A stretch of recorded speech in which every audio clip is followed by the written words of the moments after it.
Jesus suffered യേശു കർത്താവ് കഷ്ടം at അനുഭവിച്ചു. the hands of the people. ആ ആളുകളുടെ കരങ്ങളാൽ He had to stand before councils. ആ കൗൺസിലിന്റെ മുൻപാകെ നിൽക്കാൻ വേണ്ടി He had വന്നു. to stand before the human court.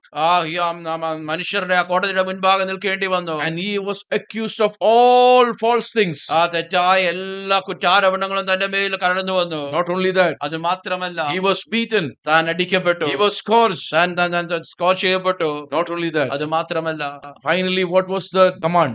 ഏറ്റവും അവസാനമായിട്ട് എന്ത് കൽപ്പനയാണ് ഉണ്ടായത്? That he should be crucified. അവനെ ക്രൂശിക്കണം. He should be dying the death of the cross, ആ ക്രൂശിൽ അവനെ ക്രൂശിക്കുവാനിടയാകണം. which is a curse. അതൊരു ശാപമായ He കാര്യമാണ്. became a curse for us. നമുക്ക് വേണ്ടി അവൻ ശാപമായി So he died on the cross. യേശു കർത്താവ് ക്രൂശിൽ He was മരിച്ചു. crucified on the cross. ആ കാൽവരി ക്രൂശിൽ ക്രൂശിക്കപ്പെട്ടു. So what is Peter saying? എന്താണ് പത്രോസ് പറയുന്നത്? When you are undergoing suffering, നമ്മുടെ ജീവിതത്തിൽ കഷ്ടതകളിലൂടെ കടന്നു പോകുമ്പോൾ, because if it is the will of God, ആ ദൈവത്തിന് ഹിതമാണെങ്കിൽ you suffer. അതിനെ കഷ്ടത And അനുഭവിക്കാം. he's telling us, പത്രോസ് പറയുന്നത്, Christ also suffered for our sins. ക്രിസ്തുവും നമുക്ക് വേണ്ടി നമ്മുടെ പാവങ്ങൾക്കായി But his കഷ്ടം അനുഭവിച്ചു. suffering led him to the ultimate death on the cross. ആ ക്രിസ്തുവിന്റെ കഷ്ടങ്ങൾ ഏറ്റവും അവസാനത്തിന്റെ മരണത്തിലേക്കാണ് കൊണ്ടെത്തിച്ചത്.